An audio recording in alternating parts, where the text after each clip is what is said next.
Sorry about that. We were deep into conversation, and I didn't realize because I'm not usually my laptop. It'll give me a counter, and I'm using the phone today, and I guess I had the counter and I didn't pay attention, and it went to zeros. And I'm looking up. I said, "What time is it?" It's 4:04. It's like, "Oops, time to go." Dough, dough. Yeah, Well, but let me get some housekeeping out of the way first before we get going. But I want to thank everybody for coming today and joining us. Um, as some of you guys might know, this is the second attempt with Stefan. The first time I had to cut it short, and that's what we were talking about right now. I felt really bad. I felt like I don't know. I didn't like that aspect, but this is where we were talking about having balance in life and stuff like that. At that time, I was scoring really hard with the channel, trying to get it to grow. Every time I had a little bit of time off, I was trying to do live streams, trying to do videos, whatever, and it was okay for a point, because I guess my wife didn't realize how bad I was going to lean into that side of it. That she thought, all right, he'll get tired of it, and then he'll, then he'll start hanging out again like he normally did. Well, I really started leaning into that and scheduling a bunch of stuff. And at first, it was I would schedule like maybe one interview on one of my days off, but it got to the point where I was having guests on a real regular basis, so I was trying to fill in as many as I could. And it got to the point where she's like, "Oh, really? We're never going to hang out, or what? You have a little bit of time. I want you to go with me to go do some stuff," and I'd be like, "Oh, I can't because I got a live stream." So she didn't really get pissed off, but she did get a little bit upset. And in that time that I had already scheduled yours, and to my defense, we weren't supposed to do nothing that day. We didn't have any plans. I had asked. I said that stupid fly is going to drive me nuts. Um, we didn't have any plans. As a matter of fact, she was supposed to be working that day. Happened a change in her schedule happened that she happened to be off, and we hadn't seen the grandkids in probably a couple of weeks. And she tells me that morning, she goes, "I'm gonna go see the grandkids. You're gonna come with me, right?" It's not like, "Do you want to go?" It was like, "You're coming with me, right?" It's like, "Oh shit." And I told her, "Well, yeah, but I got to do this live stream." I said, while we hang out with them, I'll step outside, I'll do the live stream, and then when the kids get ready to go to practice, um, we'll go ahead. I'll go ahead and take off. And but it just kind of ran late. We ended up doing some other stuff by the time we got on, and then I guess the practice was earlier than what we had anticipated because we were. Oh, that's right. It's during this time change here, this time of the year, where time goes back and forth. I guess we were like an hour difference, and I didn't realize that. So it's when all it all good. happened, it was like, "Oh man," and I was like, and like I was telling you, it was one of those where she came out with the grandkids, and I'm sitting in the porch, I'm kind of looking at her, and she goes, uh, "I'm gonna go. I'm gonna take the kids now to practice. Are you gonna come with us, or what?" And I was like, I was telling you, it was one of those where the mouse was saying something, but her eyes were like, "You are coming, right?" So I was like, "See you later, Stefan. Gotta go," It and had to cut it it short. was So for that, I'm so sorry. it absolutely took I took no offense. We've all been there, and it. I mean, this isn't a talk show. It's not network TV. There's not like advertisers who are going to get pissed off. It's just two hobbyists, Yeah, having a go at it. It's no big deal. I get to be with you here again. So, yeah, and I want to thank you so much for accepting the second invitation. of course. But it was yeah, and I saw Brandon saying it's all excuses that he's hearing. Well, it's just life, and that's one of the things why I've become a big proponent of trying to do things in balance because I don't know, my personality tends, and she knows it. It's everything. If I decide that I want to do something, it's all or nothing. I don't I have that. I have to really work at controlling that impulse. Well, look at my fish room. It's an example of that. What was supposed to be a couple of tanks, now all of a sudden it's a whole garage full of tanks. A And it's because of menagerie. that. Yeah, it's just because of that. It's my impulse. It's like, I'm starting to do this. I'm learning about this. I'm learning about something new, and I want to try this. And that's probably one of the main reasons why I had so many different types of filtration systems in the fish room, because I wanted to see, because everybody says no, this type of filter is the best one, or this type of filter, or you should use this, or you should use that. So I started out by, I had hang on the backs, I had canisters, I had under gravel, sponge filters, no filters. I was trying the whole thing, and because I wanted to see what was, because everybody says that what they're doing is the right way to do it. And when you're first starting out, you don't know any better. I was away from this for many years, and then come back, and everything's kind of different from what I remember leaving behind. So I'm trying all this stuff out, and come to find out, the filtration is really, my opinion, is more based on what your outcome is. What are you trying to accomplish? Because if you want to do like this manicured aquascape for competition, of course you're not going to stick a sponge filter in there because it's going to stick out like a sore thumb. So you probably want to use something that'll hide the filtration a lot better. Maybe that's why they have the glass pipes that go in there that kind of blend in to the background. I mean that's what I do. I don't compete or anything like that. That would be a new thing for me, but I do try the higher end, and it's a lot more work, and I have multiple tanks, and it's a lot more work, but fortunately I find most of the time it's pretty therapeutic. I mean, when you clean something and you see the grime coming off those sponges and you put it all back together and the plastic, it clicks and snaps, and you slide it in, and then the whoosh of the water coming out, I just find that all very therapeutic. It doesn't, Yeah. but if I was breeding, there's no question it would be air driven, but I don't. Well, I don't do that. So I think the reason a lot of people will resort to air is when you have, like I said in the last live stream, if you yes. have more than three tanks, you're probably better off having an air driven system, because you can run out of plugs. You can only Well, run so many extension cords with multiple plugs before you set your house on fire. So no, there's multiple reasons why that's really, really wonderful way to go. Now, having said that, Jorge, I only have one sponge filter in one tank. It's actually the tank I just featured on my latest video. That low yeah, tech tank. I haven't touched that sponge in months, and I love that fact about it. But all my other tanks, I've got the Awaze thermo, and hang on backs and all different things for all different tanks, and it's a lot of work, but at this point I don't mind it. And you're right, some of my tanks I think are so pretty, to be frank, that I wouldn't know how to accommodate a sponge filter and still obtain the look that I'm going for. And but I get it. I absolutely get, you can't win an argument saying that there's an easier way to no, go. You you're can't. fine. It's the fly, Yeah, or he yeah, has and a, it's only one, and of course it's got to be nagging me. There it is. Oh well, I'm just gonna let it do its thing. yeah. So anyway, but what else, what can I do? What can I talk about for you? Like, what's a theme you want to hit on? Well, we don't have a team. We're just gonna have a conversation. That's kind of what I've always done. It works for me that way. But one of the things that, for me personally, kind of drew me to your channel, and it's funny because of the conversation we were just having right now earlier before this live stream. It's like, wow, okay, I would have never guessed that. But one of the things that I really, really enjoy about your channel and the way you do your videos is that they're very relaxed and soothing.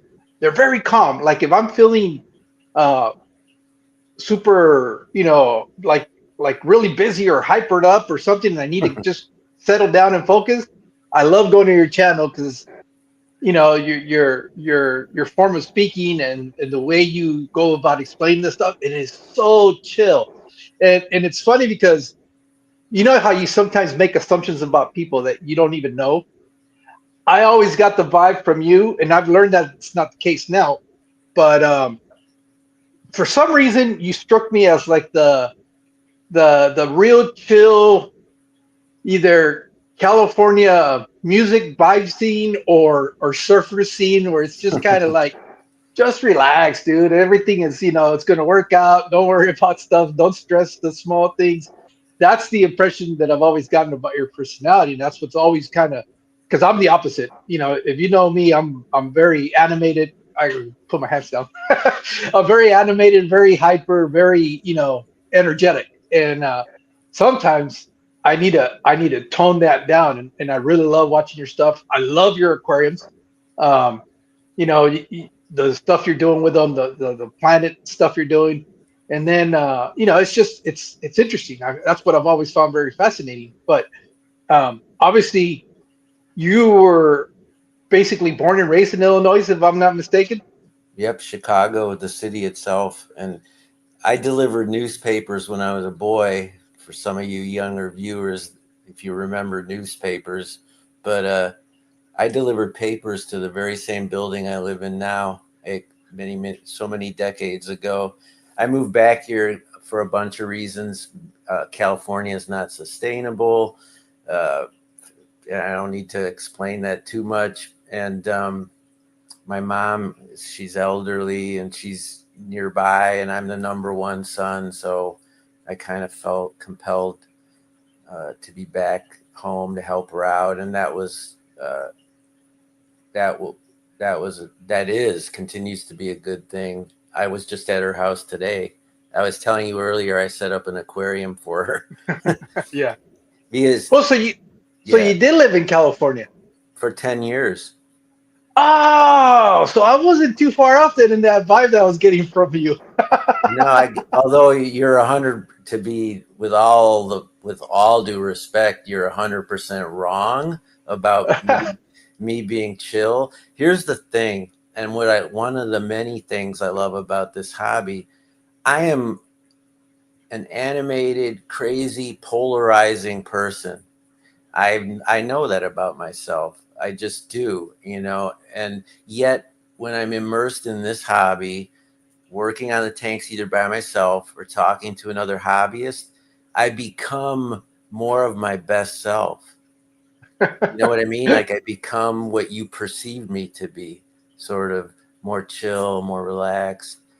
But that's not who I am 24/7. But that's what this hobby helps me to become. And I like that about uh, me when I'm into it, because then I'm much more able to listen and to observe and to come off as a kind of person that other people would see that way. But you get me at like a bar or a cocktail party or something, and I often can get into a rabbit hole or say something stupid and or be offensive, all those things. But that rarely happens when I'm making videos about my fish tanks, and I love that.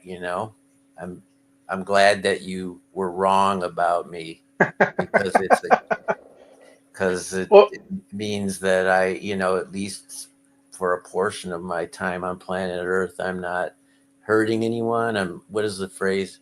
I'm not doing any harm. I'm not causing or contributing to the the pollution of life. I'm like doing something that actually is quite the opposite. And um, I find that to be more than poetic. It's like a lifesaver. So yeah, no, and I think even Jose was saying that the joy of fish keeping. He was just saying, yeah, that's one of the reasons he enjoys watching this because it's kind of like grounding. You know, and I could understand him because he works in as a nurse, I think at a emergency room. So Christ. I can see dealing with all kinds of stuff during the day, and then last thing just want to sit down somewhere and relax and decompress. That's the way I look at it. And so and I I know I use your videos for that a lot too. Not so much now because I think my life is at a point now where I'm not dealing with the amount of stress that I once did. Um, my previous job, talk about it. It wasn't stressful. It was very demanding, and I think that's what generated a lot of the stress. And it got so bad that I started getting like alopecia in my head. It had a lot of deadlines, and I was dealing with grants, federal grants, and you got to hit those deadlines. You can't be late, and it was just me managing, a lot of money that was out there for some programs. So there would be times where I was trying to do the paperwork that I needed, but the phone wouldn't stop ringing because I had to answer questions from the public because I used to work at a uh, at a government agency where we did a lot of a lot of answering questions. Well, I don't know when you left California, but within the last maybe it's 10 years now that they started coming real hard down on emissions, and they started releasing some programs to require like heavy duty trucks to install these filters on them to try to reduce the soot that would come out of them or to replace them for newer vehicles. So I was in charge of one of those programs where we had to deal with a lot of trucking companies that were trying to take advantage of the incentives that were out there.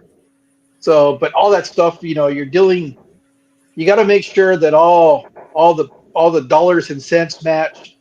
You can account for them through the different, uh, Yeah. uh, No, I feel grants that you. you.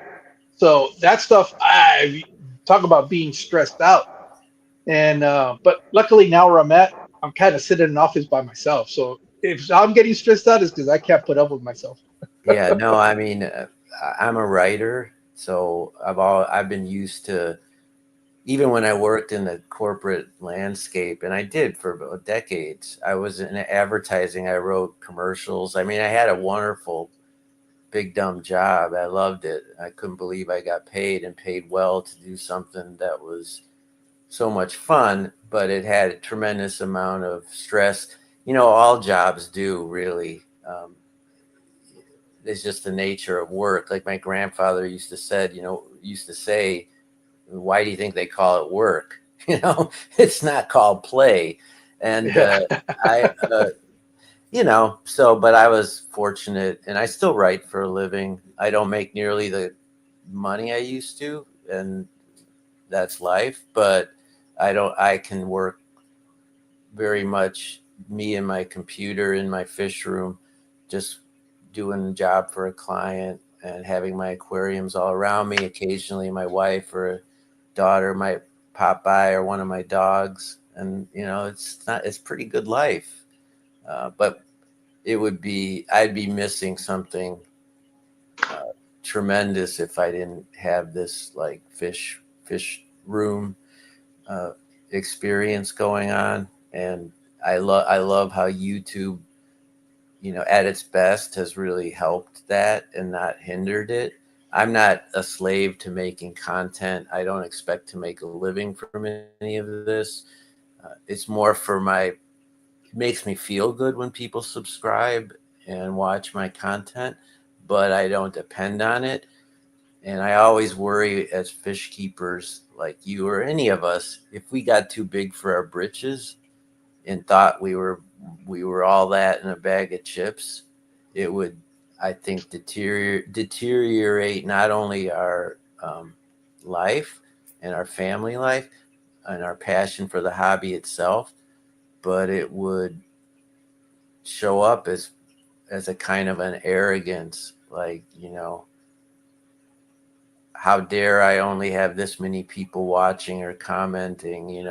What do I got to do to make it? That stuff, that's toxic.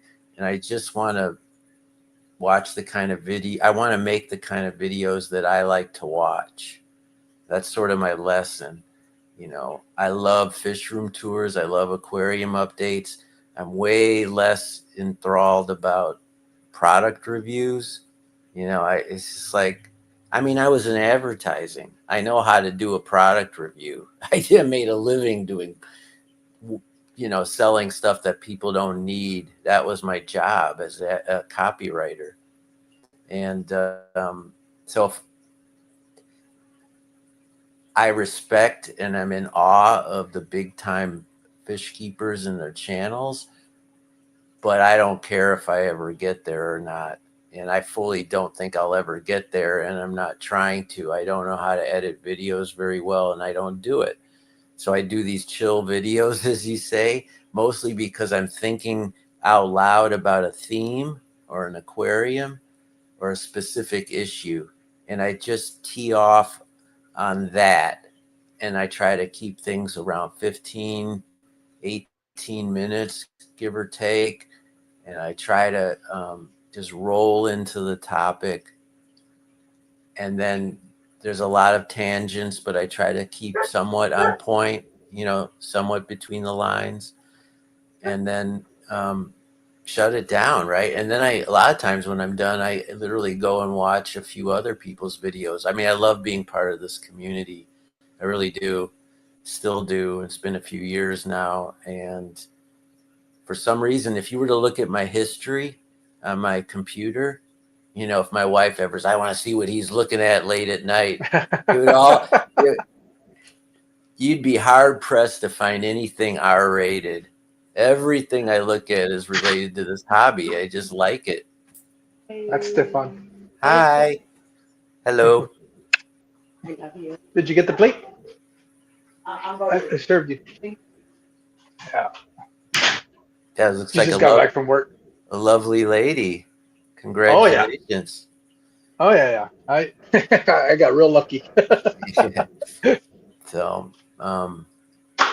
but yeah, so going after the coin and trying to monetize this, I was thrilled. Like the first time YouTube sent me or AdSense or whatever, I made like $148 for like 6 months of this.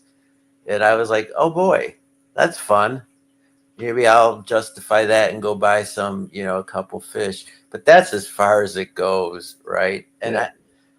when people get really good and they start having assistants and they start lighting their fish rooms and putting up all this stuff, I wonder. And then they set up a tank and then they tear it down and they set it up and tear it down, and the fish and the creatures become kind of like props. Yeah. And That's I know exactly what you're talking about. I wrestle with that. I'm just going to be honest. I look to those channels for inspiration, on how to take my aquascaping to the next level. So, I mean, my judgment is very mitigated by, my enthusiasm for the hobby. Like I don't say I'm never watching this person because they're too good or they're too this or they're too that. I mean, there's a place for all of it. But for a guy like me, I want to come off as being chill. I don't want to come off as someone who's, you know, making sure that I'm making, content, because content is kind of a dirty word. It implies that what we're doing is some sort of commercial thing, and it's not. Well, yeah, I guess it depends how you want to define it. Because at the end of the day, content is anything. What we whether we like it or not, we are content creators. If you're posting anything, whether it's on Instagram, YouTube, Sure, or sure, sure. TikTok or whatever. But I think there is a difference between the type of contents that is put up, and I don't think you and I are very similar in that aspect that we don't generate a video for the purpose of creating attention. It's more of let me share with you what I either saw or did or learned today. Yeah, And exactly. so, but at the end of the day, it's still content because we're putting it up. Even this is still content. Yeah, But no, yeah, and I under, it's thrilling. It's thrilling to have an audience.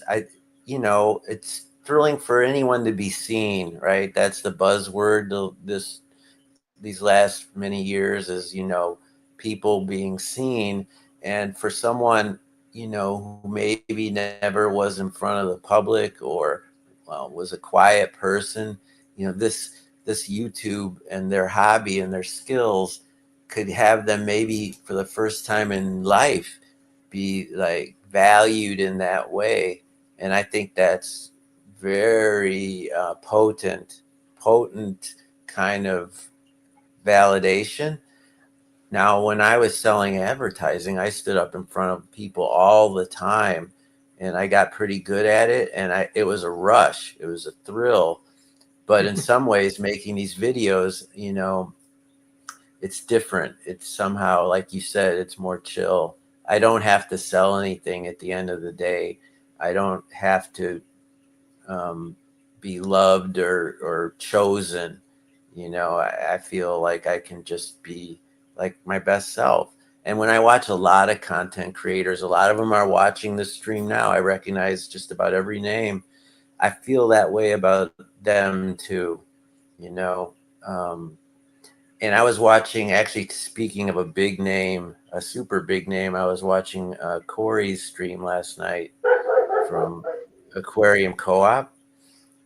And what I like about him is he knows who he is. He knows he's like an icon at this point, but he wrestles with it, right? And he thinks out loud about, making money, but also being real. And I like watching him wrestle with those questions. And I found it to be super fascinating. His live stream yesterday, um, it was a business lesson on small business, on how to grow big, how to make money without, and how to do YouTube. And he talked about his mistakes as much as he talked about his successes. And I thought that was genuine. And, so I liked, and he talked about people watching his channel because of him.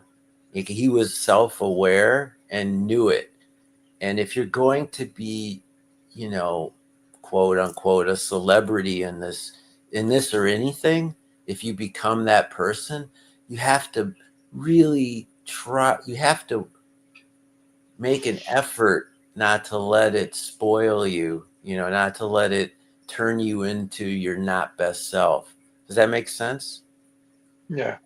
And I Yeah. think he No. was struggling with it, Jorge. I mean, he was talking about how it can be a struggle, and saying, I could sell this product for $5 and then hook you for 12 on shipping, or I could sell it for $12 and charge you 5 on shipping. I'll tell you which one people will buy. They'll pay for the cheaper product, at the expense of the shipping. Anyway, he was debating those things from a small business who's getting to be a bigger business. And I just thought that was really fascinating. I was learning a lot beyond the fish stuff, but always, in tune with the fish stuff. Yeah. Yeah. No. I've always admired what he's been able to accomplish, and one of the things that I've always learned from him, or that he's been very, very, very smart about doing, is using the platform to advertise his business. And I've always said that to people that are looking to try to do this as a business, is you got to use the platform. The platform is free advertisement. And if there's anybody that's a perfect example of that, is him. More than any of the other channels that are out there. And there's quite a few that are now using their account to back up a Yeah, business that they have. sure. But one of the things that I've always admired about Corey is that from day one, he made no qualms about what he was trying to accomplish. He never really made it seem like he wasn't running a business, and that this was part of what he does in his business. Now, one of the things that I find fascinating with him is that he truly is one of those people that I think is a hobbyist first, and he's a businessman second.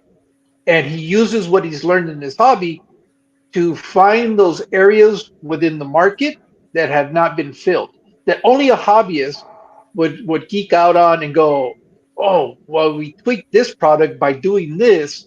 Uh, it would fill the needs of a real, like a real Yeah. hobbyist. There's a lot of products that we use that we go, ah, man, I wish it would. It's good that it does this, but if they only did this different, it could also do this other thing. And I think that's where he's been very smart about getting into those little areas and trying to improve on them.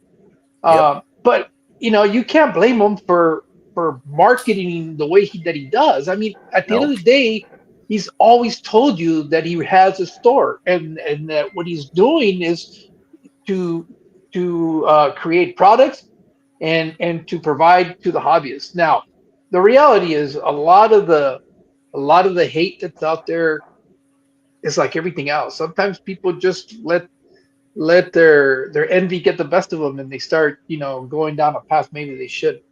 But I've always admired his work ethic and his ingenuity. I mean, to think about, and I know there's a lot of negative stuff out there that, oh, that wasn't originally his idea or whatever. Well, maybe not, but he's the one that was able to take it to market. And he's the one that invests the money to get it produced in mass quantities, and none of that stuff is cheap. And I think I can kind of understand that, and I think so can you, because you've been on that marketing business side of stuff. That you realize a lot of these might seem insignificant things for the layman person, but you know how much money goes into research and development, and that's where a lot Yeah, of I mean people are limited. he's wrestling with business and pleasure, as many of us do. And YouTube and these accounts, if they grow, people will recognize the same debate in their head, and it's how you handle yourself in those conditions. And I find that to be, for him, an example, and so many others. And I'm not going to talk about ones that I think maybe struggle and are going the wrong direction. It's just be my opinion anyway. But with him, he's authentic, right? Like, I'm a business person. I know that people, my brand is starting to mean something, and I'm going to exploit that in the best sense of the word. And he tells you all the Yeah, time, what he's doing. And yeah, so I find that to be a legitimate way to reconcile business and pleasure. I just do, and I do envy that, because I think that would be, you know, a, a, a great place to be, to have those high class problems. But um, we all know, anyone who has a small business knows, the margins are razor thin. It's really hard to make a go of it.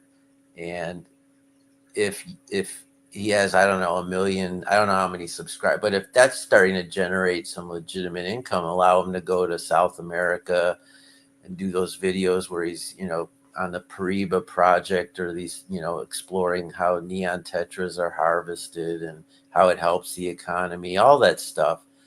That's when the ecosystem of his life is cycled, to make a joke, like a tank, like when your life is seasoned like a healthy aquarium, right? mhm, And your family life, your business, your pleasure is all in sync.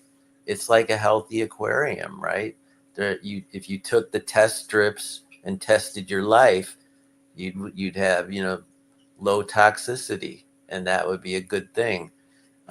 That's what I'm trying to maximize, you know, take out as much negative in my life and replace it with positive. And I absolutely think this hobby helps us do that. Just like a good relationship with your children will help you do that. A life, my fish room, I like to think at its best, is achieved what they call homeostasis, which is a big fancy word for everything is in balance, right? And so I'm not running from aquarium to aquarium fixing a problem, because you know, that would suck. It just would. And, and so I also, when problems do arise, I like to look at them as challenges, and that there's always a different way to solve that problem, right? It's not always, oh my God, I just don't know what I'm doing, and until I figure out what I'm doing, it's going to get worse. There's always more than one way to solve what's going on in your fish tank. It's not, you know, drain the tank, pour a bunch of chemicals in. I have that impulse all the time, but I always have to take a beat, count to 10, and think about, what other ways might help me get to the desired result. Um, and sometimes there are many, many accidents where you learn by accident, you know, like one day there's a big problem in your tank and the next day you got two angelfish spawning. How did that happen? How did you go from, one extreme to the other? And then I'm fascinated to figure out, like, what is it that happened in here, and can I share that with people? And sometimes I can't because I don't know the answer. So I might make a video like, I don't know what happened, but here's what I saw. What do you think? And then someone might say this or that. And then we have our community at its best, I think. Um, Yeah. so Yeah, no, I I guess when you're first starting off in the hobby, it's not uncommon to fall into that whole, well, I gotta add this, I gotta add that. And then I think when we first come in, we're not really sure what it is that we're trying to accomplish. I think we're trying to just do everything at once, and we want to make sure that we don't fail. And you go out there and you try to find, you research stuff, and then you'll see somebody's video that says, "Oh, you got to do this," and you're going, "Okay, well, he's saying to do this, and let me try it. Let me see yeah, what they're yeah, saying because they seem to be a little bit more experienced." But I think as you progress in the hobby and you start growing as far as your experience is concerned, you start, well, at least and this is speaking from my point of view, I start getting curious and inquisitive, and I want to see, okay, well, I know this works, but I've also heard this other method could possibly work. So let me give that a try, that's and right. I'll try it. But at least at that point, I know that the true and tried adding, a couple of chemicals here it's gonna fix the problem if something goes wrong over there in the process of me trying to discover that new process. But then I'll try it out, and based with the experience that you might already have under your belt and understanding the nitrogen cycle, which is that's, if you don't understand the nitrogen cycle, you don't have that under your belt, you're not really going to be able to progress very much. You're never going to be able to go too far outside the hobby and try other things because that is the foundation of everything. Once you understand that, it'll allow you to play with your aquariums and try different stuff. That's where once I understood that basic concept, I was able to try, okay, well, now I'm going to set up a tank and see if I can expedite the cycling process of it. That's right. Um, by using cycle media or squeezing a sponge in there, or or just taking substrate that's already been established. You start playing with these little different things, or at least that's what I've been doing here in my fish room for a while, because I'm always very curious to see what somebody's talking about. um, I've got a couple of tanks that I set up like the father fish method. I wanted to see what that was all about. There's no way I'm going to learn that process or how it works if I don't try it out myself. Because I can watch all the videos about it, but I'm the type of person that I need to get my hands on it and do it, and that's the way that I learn best. I'm a hands-on type of person, and I've tried it. Hey, it works. But it becomes to one of those things where I think one of the things that doesn't really get talked about a lot in our hobby is patience. You really, if there's one thing you're going to learn in this hobby, is that you have to be patient. And if you're patient enough, things will end up eventually working out and which and, and the which way you for want. guys like you and me is a daily lesson. I mean, it's And I yeah, think yeah, and I think that's one of the things that's so appealing about this hobby, is that it forces me to slow down. It's like, pump the brakes, slow down, wait, give it time, watch it, see what it does, see how it changes from one thing to another. And I think in my hectic brain that I have, and again, it's just being able to step back and go, okay, I can't. I'm not going to be able to rush the process. I got to let it do what it needs to do. So, it's one of the things that I think why this hobby has persisted so long with me is because of that little aspect of it that I think in unconsciously for me it helps me center myself and slow down and go, okay, wait, yeah, I know you could try to do this. I mean, you could always throw money at a problem and fix it. I mean, that's always a possibility. But my pockets don't run that deep, and especially with all these aquariums, I got to learn how to allow things to do their things on their own, and then as they progress, I can do other things. So, but Well, yeah, that's I mean, you said a magic word a moment ago, that you always remain curious. I find that so many people in this hobby have that, so in conjunction with perhaps, wrestling with trying to go from impatient to patient and being curious, all those there's tension there because patience and impatience and curiosity are, they can struggle to be a motivating force. But yeah, you learn how to take a beat and pause, and that's why you said I sound, chill on my videos, even though that's not my instinct. I'm not wired to be chill, but this hobby allows you to do that and be your best self. And the curiosity, I think, is one of the best things about being a human being, especially as we get older. So if you run out of things to be curious about, I mean, what's the fucking point? yeah. To Well, yeah, and I think that's where the breeding aspect of this hobby really digs into that feeds that curiosity because you sit here like you were going, oh, why did the angelfish lay eggs? Oh, now how do I get them from being eggs to be able to get into an actual fish? And then once they hatch, well, how do I figure out how to get them from a wiggler stage to a free swimming juvenile? And and those are the things that I've had to do a lot of trial and error because I've had a lot more failures in this hobby than I've had success. Um, I tremendously outweigh the failures that I've had versus the victories. But when you do accomplish that victory, it's so satisfying. It's yeah, so well, I mean, satisfying that you quickly forget about all the struggles and all the things that went wrong. That you're so excited that you finally cracked and that that's code. why I love to go on.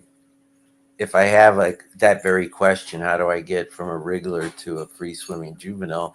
I can literally ask, my friends on YouTube, and up will pop 5 videos where someone is in almost exactly the same situation, whatever the situation is. That's the beauty of the, this community and the nature of being connected across the globe in what used to be a very, we used to have to go to some reference book and look at something written 12 years ago, if not older, about how to do it.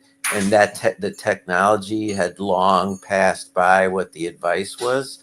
But now I can see, well, if you take the Anubias leaf with the eggs on it and you put a little air stone under it and give it its own environment at this temperature, maybe a little malachite or whatever, the methylene blue, all those things I can get in an 8-minute video from any one of the people that are watching the stream.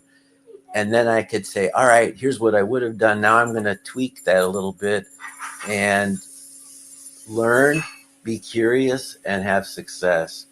And if there are failures, maybe there's something I could teach about what went wrong. And I find that to be a really beneficial cycle of communication and trial and error. Very Yeah, no, valuable.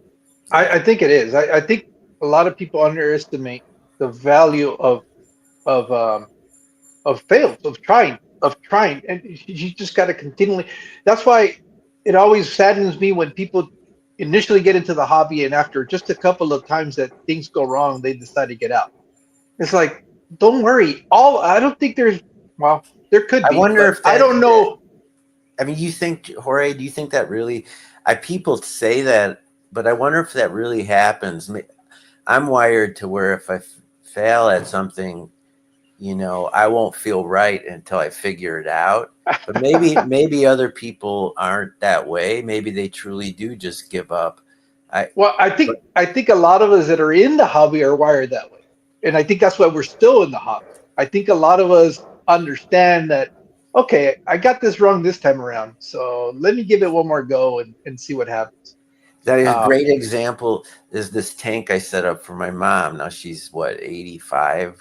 She's an old lady, but she's still got, she's still, she lives alone, right? And not assisted living. So very proud, a lot of respect there. But I set up a tank for her to give me a reason to see her regularly, so that I'm not just coming over there and sitting on the couch and listening to her talk about her doctors, which I think would be tiresome for both of us. By setting up this aquarium, now we have something we can focus on.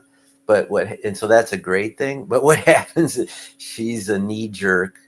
She will text me she wakes up, she's like, one of my mystery snails climbed out of the tank. The sky is falling. I'm like, no, Mom, they do that. Snails crawl out of the tank. They hate it in there. They're trying to escape. And like, no, they're not. It's in their behavior. It's one of their fascinating tendencies. Is mystery snails breed up out of water, and it doesn't necessarily mean anything's wrong with your tank. Matter of fact, nothing's wrong with your tank. It's okay, Mom. But she is one that would probably explode from watching, any given little problem, because she's not a true hobbyist. I set up the tank for her, uh, and yeah, it's not always therapeutic like I want it to be. If things aren't perfect, and she questions her own skills, and then I get the text, what's wrong, what's wrong, what's wrong. I must say, it's got it. At one point I was like, what have I done? And I've created a monster. This is supposed to make her happy. But she's getting better. And by the way, her tank's looking great. I've never filmed it because I don't want to be filming and talking while she's sitting there. I'm uncomfortable when other people are in the room and I'm trying to make a video. I like shut it down. I'm like, I feel like I'm not. That's a whole other story. But for her, she's getting better. But I still get the texts all the time, all the time. Like, uh, I can't find my Amano shrimp. They're all dead. Like, Mom, if I come over there, I will bet you $1,000,000 I will find all those Amano shrimp in 5 minutes. They're behind the plants. They're elusive. That's how they operate. You're not always going to see everything front and center like a diorama.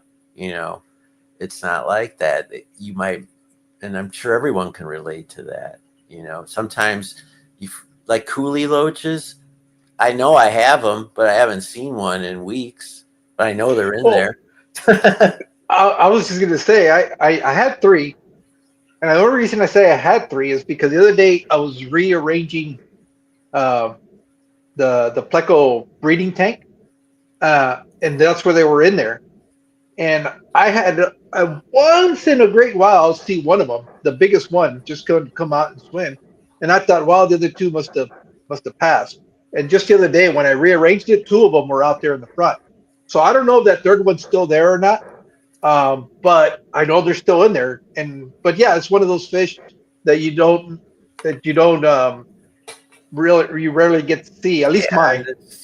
but when you do see it, it's special for one thing. A lot of fish are like that, and then the other thing is it's neat to know that they're in the nooks and crannies of your fish tank doing what nothing else could do. They are down in there like certain shrimp, like certain creatures. They can get in there and create circulation, clean waste, find food that has fallen deep into your, underneath the wood and things like that. And that's where I mean, if push comes to that's where you want creatures like that to be, Yeah. because they're doing a job. Now they're really beautiful and cool looking, and it'd be nice to see them more often. But what you get knowing that they're out of sight and doing their job is invaluable, right? And I trust. Actually, when coolioches die, they're pretty easy to spot. For some reason, the times I have found them dead, uh, they've been right there, with a plecostomus sucking on their skin. I they're mean, like, they're oh all my white. God, it's pretty obvious when they leave this mortal coil. But yeah, so my mom, that's been a fascinating little side note, and I've never made a video about it, not for any other reason other than I'm self-conscious about making videos when my like family is, I feel like I should be with them or not with them. It's just like, this is my little Well, private, this is my special space. But well, in my I guess, apartment, go ahead, yeah. I'm sorry. No, no, no. I was gonna say it does feel. I mean, like my wife walked in here right now and stuff like that. But when I go to film stuff, yeah, I got to do it by myself because I feel funny Yeah, because yeah. I'm recording and talking, and I just know that's got to be a really weird situation. It's not normal. You don't go around the world seeing But I people walking know around. everybody. I haven't looked at all the what people are watching this, but I know all of them can relate to this. Yeah, It's just a and what? funny thing. Like, we're not newscasters. We're like husbands and wives and kids and cousins, and we're just people. And so suddenly, like, if my daughter came into the house with two of her girlfriends, like they're all home for the holidays, you know, we're live streaming, so they know it and they're being respectful. But if I'm making a video, I've literally stopped the video and, like, well, I'll just do this another time. And because I just get embarrassed, even if I'm doing great, even if I'm killing it. Like, if I feel like this is the best video I ever made, if suddenly, the engineer comes in and he's going to fix a broken pipe, like, I'm too self-conscious to just keep doing it while there's another human being, because it's sort of a sacred private little thing to make a video. It just kind of is, right? I want it to be free from distraction, and nothing to me would be more distracting than having all that kind of stuff going on.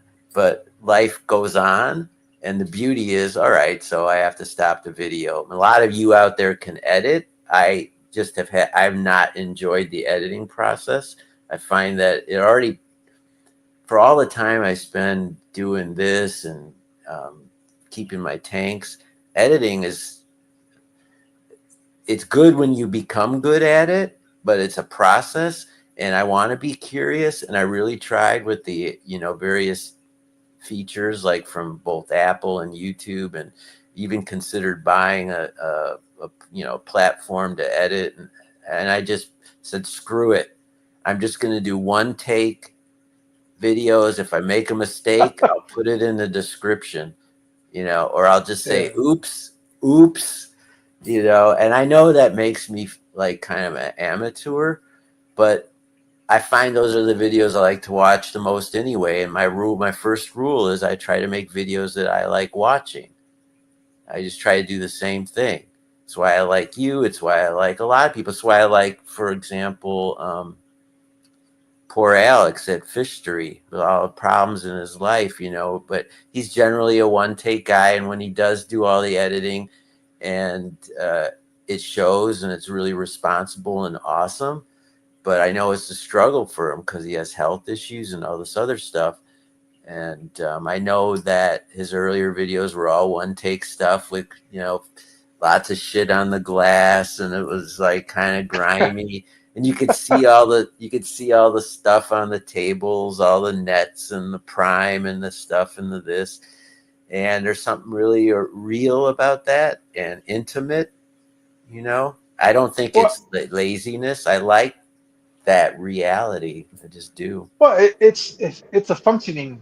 It's a sign of a functioning fish room. That's really what it is. Because when you have a fish room, you got stuff. because you just grabbed a bottle because you were doing something here, or you're trying to fish some fish out, or you got some tweezers because you were trying to, replant some cuttings. So that is very, very, very It common. But it isn't. It isn't. My wife's an interior designer, and we live in it's a nice apartment in Chicago on the lakefront. And her one, the rule was you can have your fish room as many tanks as you want in your fish room, and I don't want to smell them. I don't want to step in them. I don't want to know if I'm in the other room. I don't want to know that there's all this biology around the corner. And I respect that. I say I can do that. I don't want to smell my fish tanks either. And then if you have a guest come over, she wants to be proud of her house, right? Because she's an interior designer. Like that's her thing. I like fish. She likes decorating. And what would be humiliating, maybe even if not embarrassing, would be if someone came over to see her apartment and my fish room was a shit show. Now, you're in the garage, and a lot of people watching this have basements, or I don't. My fish room is, and wow. there's 3 doorways into it. It's in the center of this apartment. One door leads to the kitchen, one leads to the dining room, and one leads to the bedroom. There is traffic. It is a thoroughfare in my house. There's no escaping that. So I have to honor, and I want to honor her request to not make it a mess. So I do keep it above what I normally would, because I agree with you. It's a sign of a functioning fish room. But I'm not. I have to be better because my wife demands it, and I've learned to be able to keep it pretty darn clean. And one of the things I'll show you, and anyone out there, you gotta have one of the fourth door in my fish room is to a big ass closet, and that's where all the stuff is that would be out next to your tanks or everywhere else. It's in there. And when people want to set up a fish room, my biggest advice, more than the technology, make sure you have more than one socket. That's always a good thing, but by and large, have storage. Plan on needing, I don't know what the equation is, like how many square feet or whatever, but it's a lot. You need to be able to put all that stuff, the food, the medication, all the miscellaneous pieces from your filters, your tubes, your pipes. You know what I'm talking about. Yeah. And I keep the stuff I use every day hanging on. And that's the great thing about racks. Look, I'll show you if I can. So this is a metal rack, right? What an awesome thing. And here's another tip. These hard plastic bottoms that you put over the metal. So there's the metal there. Don't put your tanks on the metal, and don't try to just use the foam mat. Get these plastic things from Tap Plastic sells them, and they will send them to your house in 2 weeks, custom fit to the rack, so they fit like a glove. Now, every time water or any other crap falls on this, you just wipe it with a rag. No fuss, no muss. Hard plastic on a rack, and then also from the Container Store, a dollar store, these little like things hook right to the rack. They just everything at the dollar store works with these metal racks. It is unbelievably better than trying to trying to jerry rig your fish room, or jury rig. I never know which is it, jerry rig or jury rig. Yeah, I'm right in there with you. I always thought it was Jerry, but I could be. I'm wrong more often Well, than not. So maybe someone out there who knows the actual what's the right term. I could ask Google. But if you get the metal racking system, make sure it has the load, weight, the ability. Don't skimp on it. Don't get the cheapest one at Home Depot. Get a better one, and get those plastic, hard plastic liners, not a flimsy one. you will be so happy at when people put aquariums on top of wood, and I have that. I have one aquarium is on an old dresser. This beautiful tank is where a TV would be, but I don't have a TV in my fish room. I have that, and that's wood, but I put a piece of rubber under it. But I know when I take that tank down one day, I know that wood is destroyed. I just know it. Just because wood and water, I don't know how people like sailed across oceans with wooden ships, but I know it basically that dresser has been donated to the limited life of a fish room. That dresser will never find its way in a bedroom again. Yeah. Yeah. I actually, well, all my stands are wood, but that's just they're just designed to be that, and I'm not worried about it. But it's a different it's construction lumber, so it's like 2x4. For that to rot out, it's going to be it would have to have constant water for years. If it splashes a little here and there, it's going to be fine. It's I'm not concerned about it. And then I also have my wife when she was flipping furniture. She got a hold of like this antique sewing machine, an old Singer Yeah, yeah, machine yeah. with the stand. And I, unbeknownst to her, I think I found a purpose for it. I put I created a little stand on top of the surface of that because it's got like two different levels. Because Yeah, when yeah, you yeah, fold it yeah, over, yeah. so I created this one thing, and I think I'm gonna put an aquarium on top of that. But I think that one I'm gonna have to really go all out and do like a Steffan scape. It's gonna be a display because it's got a really nice Yeah, piece no, of furniture under it. that's a fun. That's and I like that about my fish room is I have as much fun outside of the aquarium as I do inside.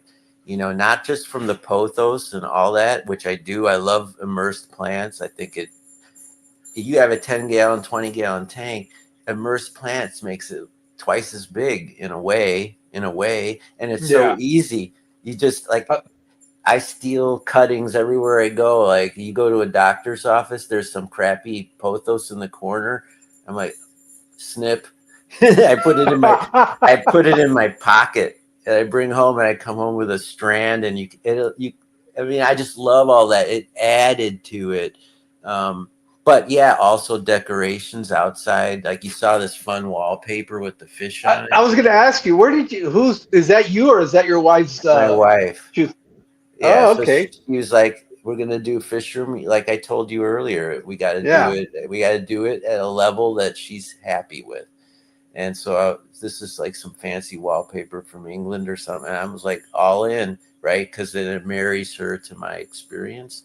It like makes her invested, and she's like, it's fun for her to show this room to her friends as opposed to Well, like I hide think it. the fact that it has the fish on there, but the fact that a lot of it is black, it almost saves you from having to paint the backgrounds because you could just kind of lean it against the wallpaper and you got a That's right, lot more and black area. I have done that. I also there. Speaking of that, I have one of those Atmos light screens on one of my tanks, which is a lot of fun. But I wouldn't do it on all of them. I did it on one. It's expensive. It's kind of a gimmick. It's fun, but it's not. You don't need it, right? There's so many ways to solve a background, and one great way is to just like, for example, plant your back tank with the Vallisneria, and you'll get this green wall. If you can keep it all in the back, it's a beautiful. Looks like a green, like when the theater curtain looks like curtains. It's Yep. awesome, and then it doesn't even matter what's behind it. But yeah, this black has come in handy. Although if you see like this, like what is it? This puffer fish is kind of Yeah. an Yeah. that has nothing to do with the freshwater experience. But yeah, so occasionally behind the tank you'll see like this random swordfish or something. But it's fun. So yeah, make your fish room like an extension of you. And whether you're like if you're a hardworking DIY guy like so many of us are, I'm not. I've never been super great with my hands, but many fish keepers are, and they build their things, their shell. I totally respect that. I don't have the skills, but if that's who you are as a person, then yeah, build it and be excited about what you build. As I know a lot of fish keepers are, they'll make videos like, look what I'm building, look what I'm doing. And I love that, because that's beyond the fish tank. They've done something with their hands and their brains that is an extension of them. And it just makes, I think makes them more attractive as human beings and more interesting. And it's what's wonderful about this hobby. That sewing machine thing you're talking about, I think that's a great idea, and it will have a lot of character, right? Yeah, it'll be like a little feature piece, a little nice little display. I just need to find the right spot to put it in here. I would almost like to have it as the background too, because I think it's going to look perfect. It'll just frame out um it'll frame out me pretty good. So, but I mean, we'll see. there's that fish keeper, Peck Tech Hmm. Pete, and he has what he calls a steampunk aquarium. Yes, Yeah, I yes. mean that's like reminds me of that, like hollowing out an old time TV set and making an. I love all that shit. I think people should. This should be fun. People sometimes we forget it should Well, be fun. those pieces really lend themselves to, especially if you're keeping tanks inside the house, because then it becomes like what you were talking about. It's not just an aquarium; it's a piece of furniture that is not also an aquarium, but it's yeah. I really like the way you've done where you incorporate a lot of those things like that, and that's one of the things also about Sean that's pretty cool is how, because they're inside his house, he not only tries to make them an aquarium, but also a feature piece in the house, something that you can Yeah, be proud of if people see. and it's fun, and it It's speaks to interactive. what you said about curiosity. Yeah, it's all of those things. So I totally support not just what's in the tank, but what's outside of it, what's around it, and not just the technology, but just the the bits and bobs, the stuff we're going to see on camera. I find that like here's another example, like the occasional pet. Like my dog often sits with me, and in my fish room, and sometimes he's in the videos. So that, as you said, interaction with our real selves, and then how it shows up when we make these little films, and how it shows up when we don't, as we just take care of our hobby. Like I think it would be like if I was thinking to myself, wow, that old Singer sewing machine, I that could be a really cool setup for a nano tank. And wouldn't it be cool to have pothos vines kind of coming down and interlocking with whatever, right? Like your mind gets fired up and you get excited, and I will think, I will go all in on the fantasy. Like if I get an idea in my head, like where I could put another tank, which I don't know how that would be possible, but if I did, and I thought it would have to be only a tall tank, only 4 gallons, I would spend so much time trying to figure out how to make it work. And yeah, it's obsessive. It's crazy. But instead of worrying about politics or my own mortality in bed at 12 o'clock at night before I fall asleep, instead of worrying about like all that shit, I'm worried about, how I can make a Singer sewing machine stand work as an aquarium. And that is a win. That's just a win, you know? So everyone out there, if you can lay in bed and not worry about the sick relative, I just had to put a dog down, a terrible thing, right? And worrying and feeling all sad and blue about that, that's part of the grieving process.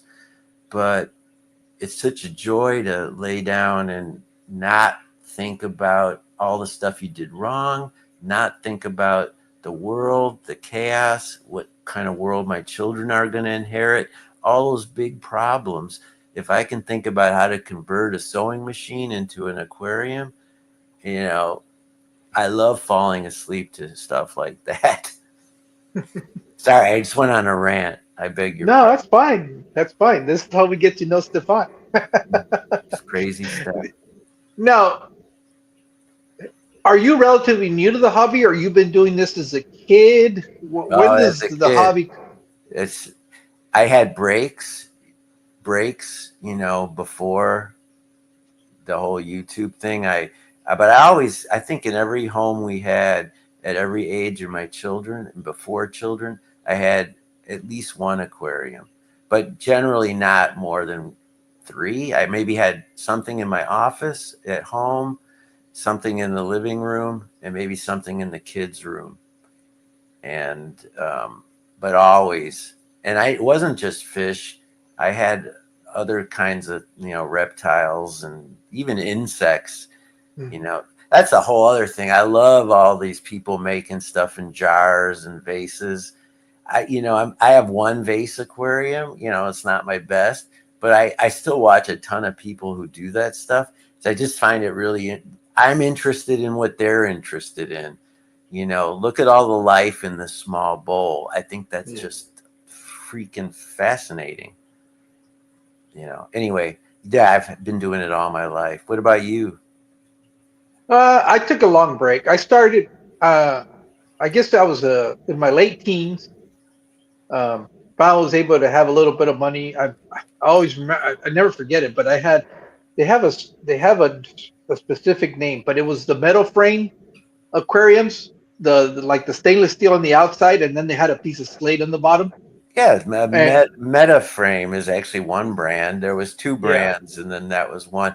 That's Before I forget. There's a YouTube channel, the Museum of Pet History. You should, all of you out there, look it up. It's so awesome. He gets from around the globe now. He's been collecting artifacts from keeping pets from the turn of the century till now.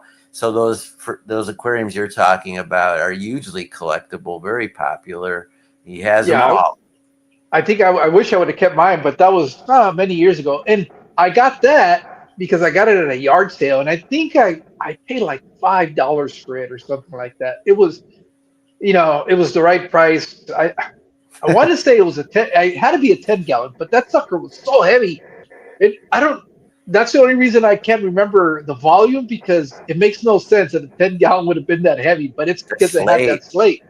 That slate. It's and then the chrome. It's like an old car. You shine up that chrome. It's so badass. They are so cool. I have one that is more. I don't have water in it. It's up on a rack with some other antiques. But they are so cool looking. They're like an old Chevy with all that chrome. Yeah.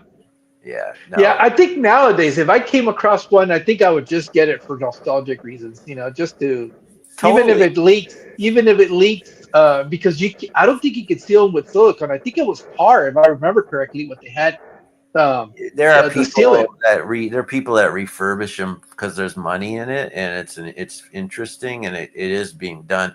There's a shop in Milwaukee, or Green Bay, Wisconsin, actually Green Bay, Wisconsin, and the whole store. Maybe someone out there knows what I'm talking about. I've seen the videos. It's all those old chrome, or whatever the metal is, aluminum, Mm, chrome. All of them are these vintage aquariums, all refurbished, all immaculate. It's like walking into a showroom of Corvettes and Trans Ams. It's like, oh my God. And that's before you even look inside of them. So that's a fish shop that I need to make a long drive to go visit, because yeah. yeah.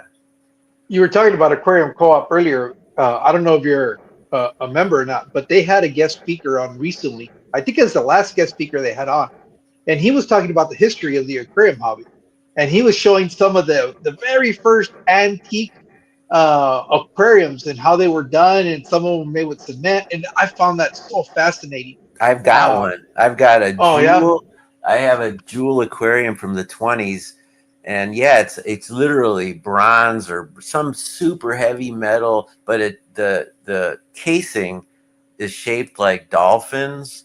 You know, it's old dolphin fish. So it looks like something you'd see in the lobby of a hotel.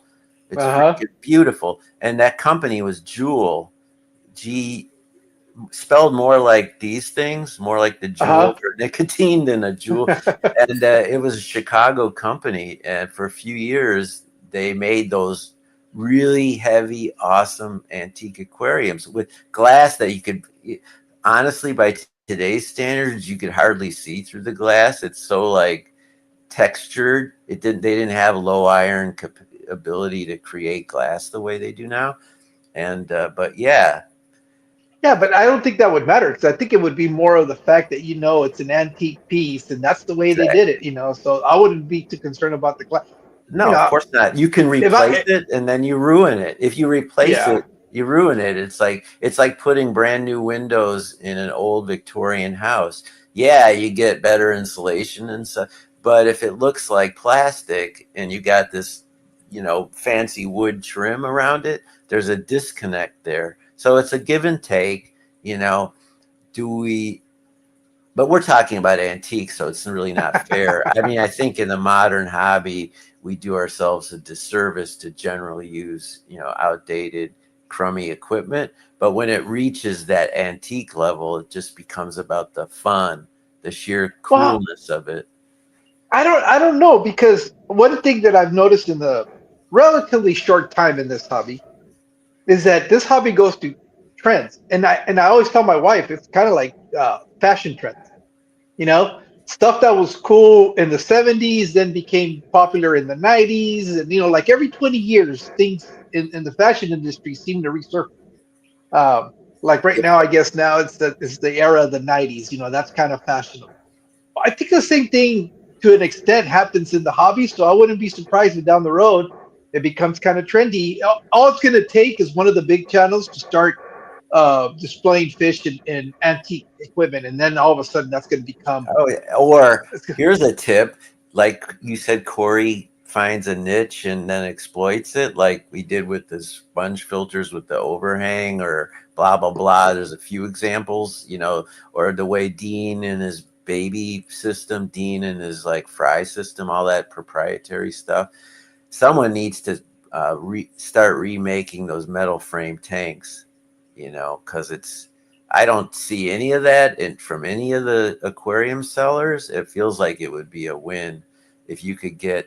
You remember when Apple came out with those fancy iMacs, like in the late '90s, that looked like they were purple and pink? Everybody got one, right? yeah. And I feel like that would be a real quick way to strike pay dirt, is to find a new way to make a glass box, because we've got the low line, we've got rimless, we've got lidded, we've got black frame, and that's it.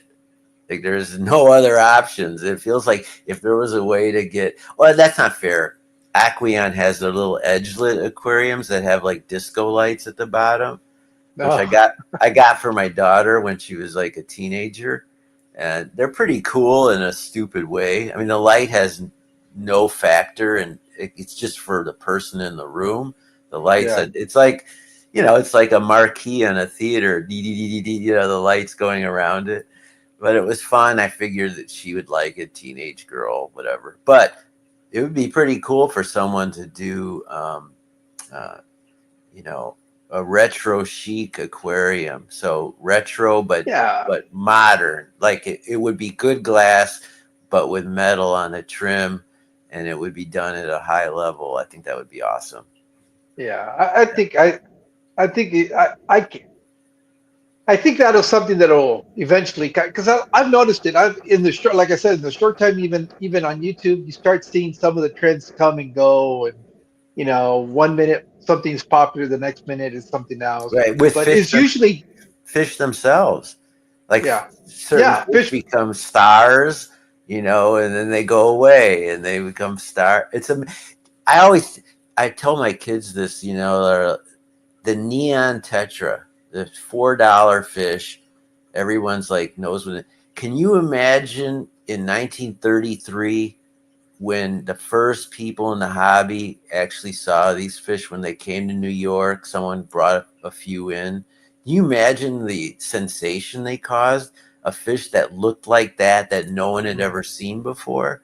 Unbelievable. It created a frenzy, and people would pay $100 for two of them, you know. And then now they're ubiquitous. And Yeah. another big Well, dumb word, but yeah. I think it depends on the people and what they're doing. I think that's another difference between the content creators that we were talking about earlier, where you were talking about them using the pets as a prop.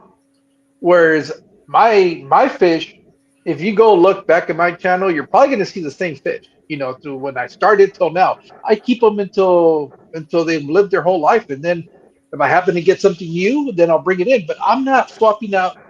I'm more likely to rearrange an aquarium than change the livestock in my aquarium. Yeah, me That's too. Yeah, me too. I do a rearrange. I'm going to post a video where I literally just added something to the tank that's been up for 2 years, and I kept on thinking something could get there's something a little like wrong about this spot. Just for my eyes, fish were yeah. perfectly fine. And then when I woke, I had that like, moment in the shower where you get the big idea, and like you run to the fish room, like this will be perfect. It's just a piece of wood, but it fit in there like that last puzzle piece. Like, when you build a puzzle and it's missing a Hmm. piece, you can't find it anywhere. And then you find it, and you're like, ta-da! It was like that.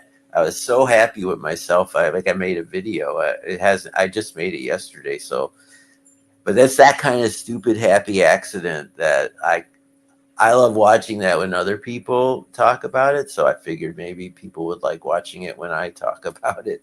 And Yeah. I get really excited. I mean, I guess that's the nerd, since we're all kind of nerds. I Oh mean, yeah. yeah, Yeah. There's no question about it. Anybody keeping fish more than one fish tank, and that's kind of what you do for your pastime. Yeah, you're definitely a nerd. so, I mean, I'm cognizant of your time. It's been, No, no, I'm good. I'm not restricted by time. I'm more worried about your time than me because well, I can go all night. I'm probably straining my family's Okay. patience. So maybe we'll just a few more minutes because I love this stuff and I can get lost in it. But um, oh, where was I gonna? Anyway, see distraction. I started thinking about Well, like the let me outside ask you one world. thing. One thing that I do want to ask you, All because you right. kind of alluded to the fact of that, is that you said for one of the works that you had, you used to write, or that you're a writer. Have you ever thought about writing for the hobby as far as sharing your experience or Oh my maybe creating gosh. a little? I did that. And the article is going to come out in the very next issue. So the aquarium gardener it's like Amazonia, that magazine, or Tropical Fish Keeping. It's not quite as big, but it's a niche planted aquarium thing from the Aquatic Gardener. And I was talking to the editor for whatever reason, um, and I said I'm a professional writer, and I have time, interest, and passion, and I don't expect to be compensated, but can I start writing for your publication? She was like, yeah, sure, send me. But I did a freaking good job. And she was like, this is really good, Steffan. Can you take some picture? So in the next issue of The Aquatic Gardener, I've got a story. And the story is about how to keep a fish room without driving your family crazy, and the things you need Ah, to do. And remember when I told you the rule is I don't want to smell it, I don't want to step in it, stuff like that. So I did a story, and it's going to be published, any day now. nice. I, I asked her Well, if I could. definitely. I asked her just yesterday, will it be ready so I can show off to my family at Thanksgiving? And she's like, maybe, but yeah, no, I'd love to do that because I'm pretty good at writing, and now with AI tools, even someone who isn't could be pretty good at writing, and so I like to read.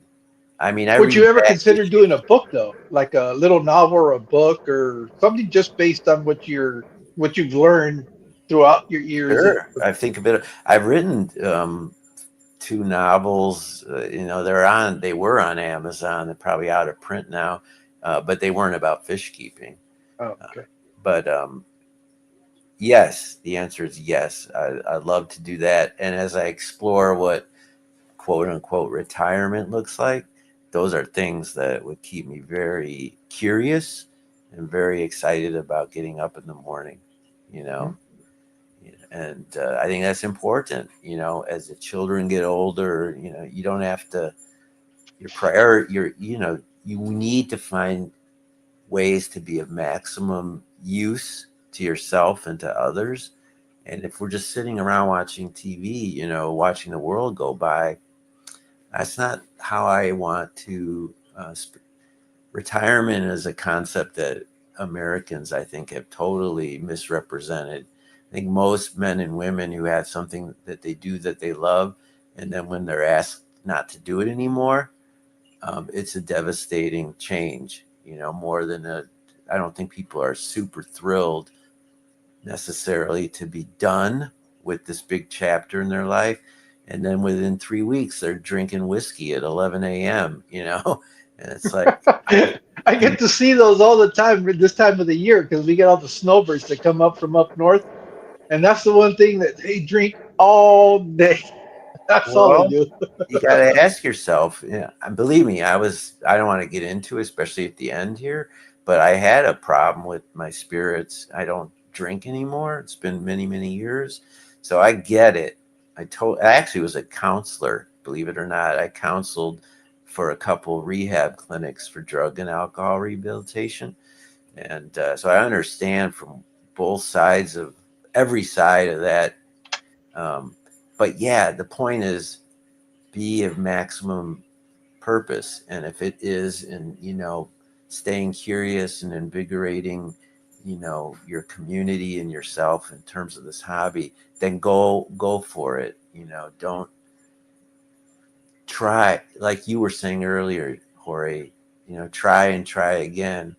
Um, have those epiphanies in the middle of the night, get up and go try it. And if it doesn't work, go watch what a few other people did and then try what they did. And so it goes, and keep being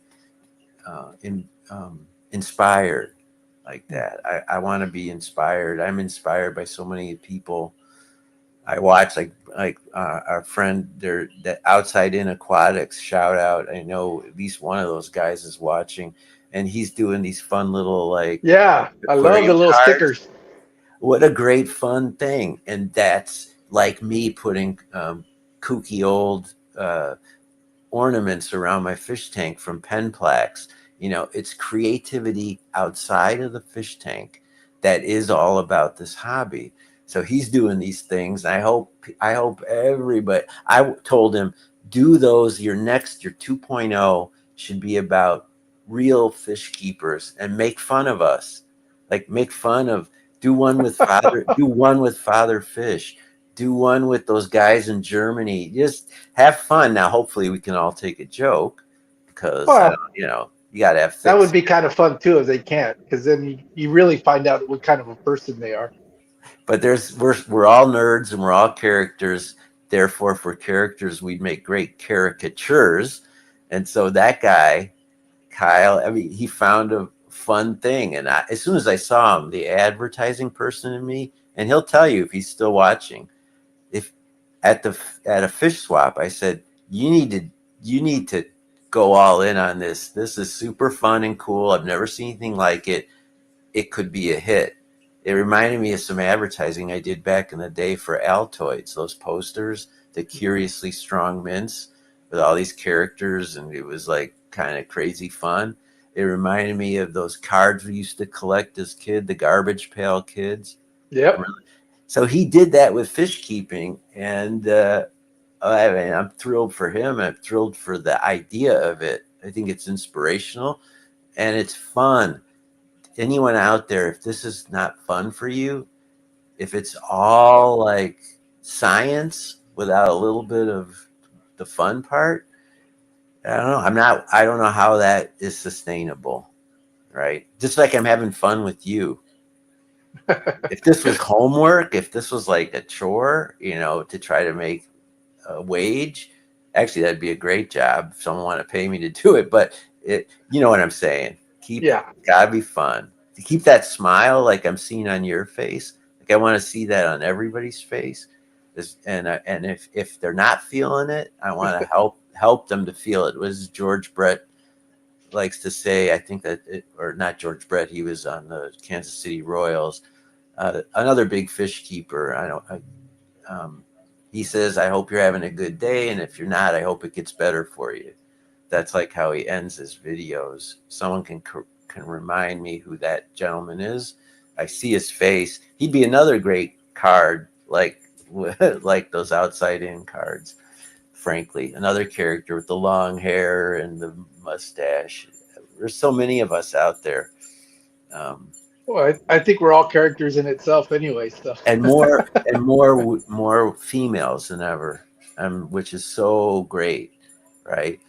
Yeah, we need more kids coming into the hobby. I hear that all the time. Yeah, that would be nice. And maybe, I'm assuming that's happening. But what was even what rarer?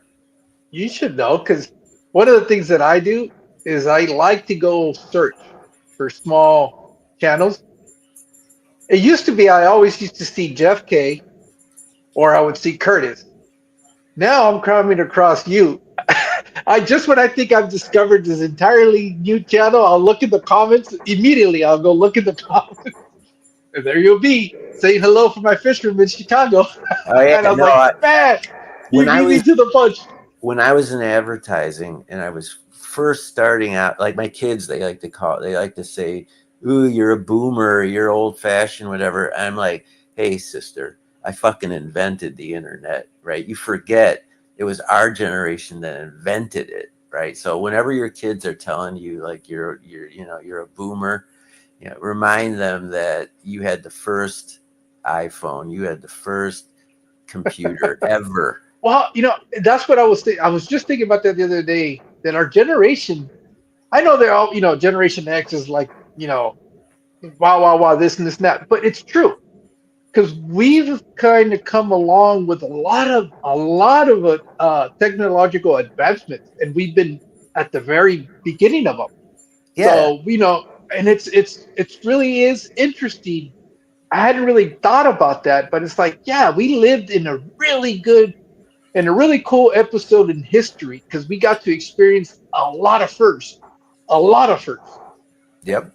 And at the time we were, completely, I remember I was intimidated by a laptop, like where you got to drag and drop and click. What? Because when I was first writing advertising at Leo Burnett Company, a big dumb ad agency in Chicago, we had IBM Selectrics where you touch the key and it, like out of Mad Men or something. And this was like 1989. It wasn't the dark ages, but we were still using this before they gave every employee a computer. Yeah. Then one day they're Well, like, we're giving everybody a new Apple Macintosh. Everybody's going to get one. You can pick a laptop or a desktop. And, they recommended that the art directors get desktops so they could see more and that the writers get laptops so they could work away from the office. And I got my first Apple, the same one I'm like using now, but that was like 20 versions ago. And at the time, I was intimidated by it. I was scared of it. I was like, nah, it's too complicated. But now, of course, I can't imagine life without it. Um, well, and I think this is why I think it's one of those things where it's very interesting, but I think it only pertains to our generation because we got to see that transition from those because we were talking about records with Jake and Katie and record players and right. how talking about that. Well, the same thing with typewriters or computers or keyboards in general. There's something very nostalgic about because I remember taking typing class and it was typing class in high school as an elective, and there was always so satisfying hitting that end of that sentence where you would get the ding and then it would the slide of the. There's just Dude, something so special about that. You don't get it with a laptop or a phone. Or I wish they would come up with a way to incorporate it so you could just kind of but I think it's only our generation that's nostalgic to that because we got to experience that side of that technology to what it's now. Well, as a professional writer, I totally don't want to go back to that because, I've written. Here's a funny story. I used to smoke cigarettes, um, and I was right. I'd write advertising all day long, lots of commercials, things you would have heard of, lots of fun stuff. And then I wrote my books at nighttime. I didn't have a fish room. This is like 1990, 1988, 1997. And I smoked cigarettes. I got so good at typing with one hand because I always had a cigarette in this hand, and I would type really, really freaking fast with one hand. And I still to this day I find myself just using the one hand. And they're like, why don't you use two hands like how you learn to type? That's how they teach it, with two hands, because Hmm. I got so good like being the one-armed typist. And people want to know why, and I'm like, I have to be sad and say, well, I used to have a cigarette in the other hand. Yeah, I mean, I'm just being real, but so Well, Stefan, I know you got to go, and I've yeah. been dragging this out. I want to thank you so much. I still feel like we didn't get, maybe this is only like chapter two. I think there's a lot more chapters we could have covered in who Stefan is. But Well, I'll tell you thank you what, so. if I come to Arizona, I'll come over, and I love it when people visit other fish keepers. That's another kind of video I like to watch. And then I've got one of these. I think Branton, who's watching right now, is going to come to Chicago. He's going to come to my fish room, which will be a first for me. Okay. He's got a class, and so in the evening he's going to come over and make a video, and I'm super pumped about that. And then I wish I want more people. Like I had the guy from his name is Tony from Phillips Tank Works, and he's been Okay. selling bio balls, all those like scuds that come. He has a whole little niche going for himself. And he and his wife came over, because he lived not too, he lives far, but he was coming to Chicago, and he came over and we traded. He gave me some of his scuds balls. He called them bag of Mhm. bugs. So everyone out there, look him up. He sells like it's sort of like Father Fish's resurrection jar kind of thing, where it's Yeah. all the shit you need in a bag, but it's got all the life in it too. And he sends that to you, and you just pour it in your tank and be patient, and then all those scuds and microorganisms start. So he came over, and I was thrilled. I thought it was awesome to have that, and that's why I love going to swaps. Yeah. Well, I'm kind of jealous of you guys up there in the Chicago area because there's so many of you, Three, within close three proximity. three Well, that are half an hour drive from me, and so almost every other Saturday or Sunday there's one I could go to, and I'm not counting the ones in southern Illinois or Wisconsin. And there's Milwaukee. Yeah, we have a lot. So I feel Arizona might be a little. that's a stretch. You got to come for something other than the fish if you're coming What to town are Arizona. you in? A big city there, Tucson No, or Phoenix? no. I'm in the. Well, I guess technically it's the third largest city What is in it? Arizona. It's Yuma, Arizona. I'm in Never the. been. Yeah, I know.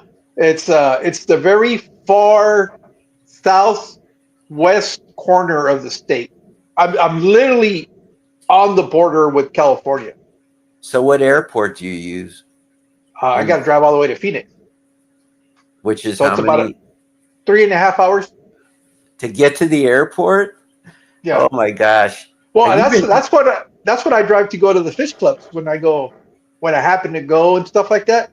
And I'm going to Phoenix. I do that 3.5 hour drive in the morning, hang out at the fish club meeting, and then drive back that night. So that's why on occasions I've even live stream on the way back.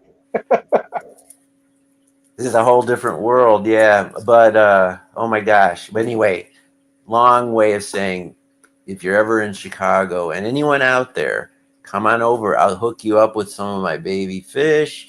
We'll trade, we'll talk, you'll make a video, I'll make a video. It's like I love that kind of sharing. So You got it. anyway, I'll take you up on that for sure. this was awesome. Thank you, sir.